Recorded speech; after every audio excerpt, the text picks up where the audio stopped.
Anna, welcome to Guatemala. It is an honor for us to have you as a speaker at the College Freedom Forum 2025 at Universidad Francisco Marroquin. What do you think the general audience, people, should know about you firsthand? What are the main things they should get to know you by? Thank you so much. First of all, it's a pleasure for me to be here. Um, what they want to know about me? I'm an activist.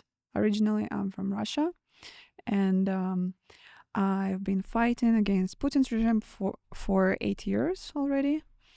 And I'm here to share my story, to talk about it, and whatever could be interesting, I'm open to discuss. It's very interesting for me to hear that you are an activist from Russia and that you're here to tell your story. So let us know a little bit about what made you become an activist. What was the event or the driving force or the principle that Mhm. made you say, all right, I have to take a stand for this? Um, Honestly, I had no prior political background, and I was 24-year-old when I joined Alexei Navalny's anti-corruption foundation. And it happened simply because I got inspired by his work. Actually, I just joined the protest rally in 2017, and I saw thousands of people in the streets protesting against corruption of Russian regime, and it was an eye-opening moment for me. I realized that something very significant is happening in my country, and I'm not well aware of it, and I'm not a part of it. And I wanted to learn more about it, and I came back home from the protest rally, and I learned more about the work Alexei Navalny was doing, because he was the reason people went to protest. He published an investigation about one of Russian authorities' crazy corruption, and I learned more about it, and I realized that I cannot do anything else but joining the Russian opposition and fighting against this injustice in my country. And this is how it started for me. It's very inspiring because a lot of old people say that young people are disengaged. Your story is the opposite. You were engaged. What do you think people want to listen to that makes them become engaged with an issue, with their country, with a subject matter? Actually, I think that more and more young people get engaged, and from my experience, it's the opposite. The older people get, the more they feel like giving up. And I would say that I have way more hope for younger generations to change something, because the future belongs to them, and the country or the planet where they're gonna live, it depends on them. The future of democracy depends on young generations. So I think it's very important to be aware on what's happening in your country and everywhere in the world, and believe that you can make impact, you can change something, and even with a small step, you can contribute to this bigger cause. So you think it's important for the young to speak to each other or maybe get in contact through the use of social media? And what's the role of technology in this organizing of people to have a better world, more liberty? Of course, internet plays the biggest role in it, and social media, social networks. For example, in case with Russia, there is no free media, no free TV. All TV in Russia is controlled by the government. All independent media were forced to leave the country. They were labeled extremist organizations or whatever. So now in Russia, it's very hard to find truthful information.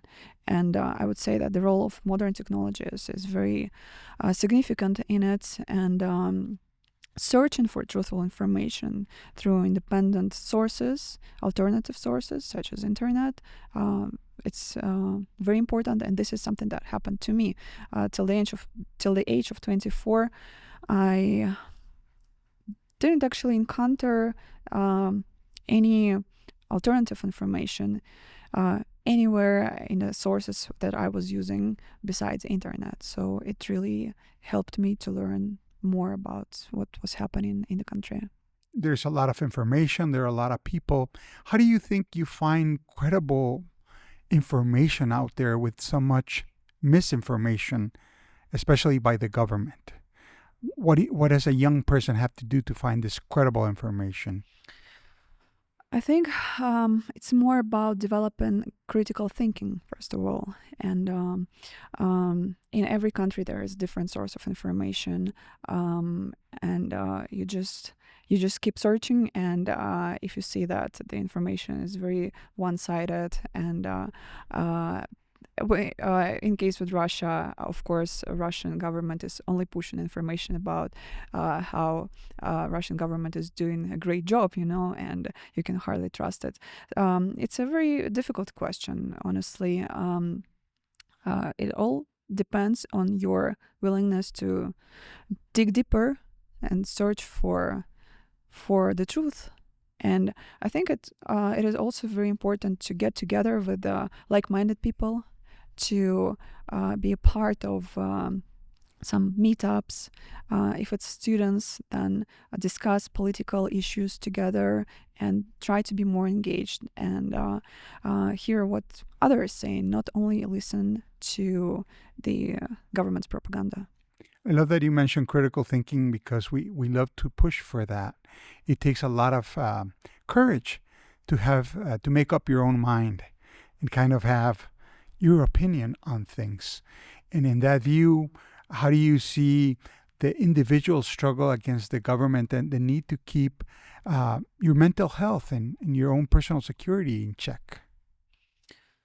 Yeah, it's a very important and underestimated issue when you fight against injustice, against authoritarian regimes. It's very important to take care of yourself, also take care of your mental health, and in order not to burn out, in order not to go crazy. It's very hard to stay afloat, and it's just something that I would recommend is to pay attention at it. It's something that I do in my work, because it's been already 8 years since I'm working in Russian opposition, and sometimes I feel like it's getting harder and harder not to give up. But when you meet activists from other countries, when you meet people who care, you eventually realize that you are not alone in your struggles. And this is something that really helps. You understand that your situation is really bad, but you're not alone in this bad situation. There are so many of us and so many freedom fighters. So it gives a lot of hope. So to finish with a strong and positive note and a call to action for liberty for young people, what do you think they would like to hear from you? Is the struggle possible?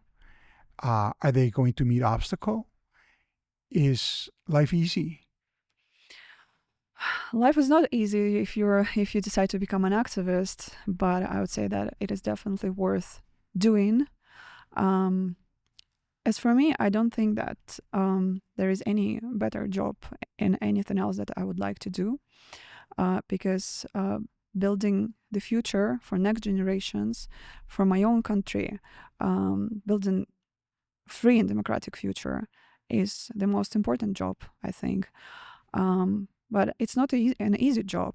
And, especially if you keep fighting, but you feel like things are getting only worse and worse, and it's hard to continue. But this is something that you would never regret doing. And I'm sure that you will be proud of your contribution to this future. So I think that's...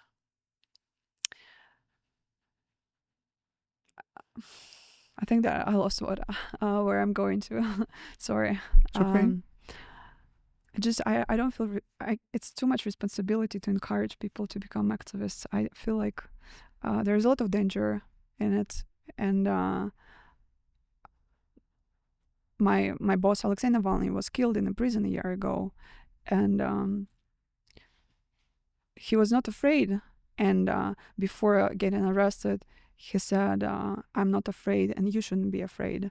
And this is something that encourages me to keep going. But giving this advice to others, it's a big responsibility. And if you decide to fight against tyranny, then you must be brave, and you shouldn't be afraid, but you will be responsible for your life and for your future. Well, Anna, we're very happy to have you here, and we hope that your message is spread throughout the whole world. Welcome to Guatemala and College Freedom Forum 2025 at Universidad Francisco Marroquin. Thank you so much. It's a pleasure for me to be here. Thank you. Thank you.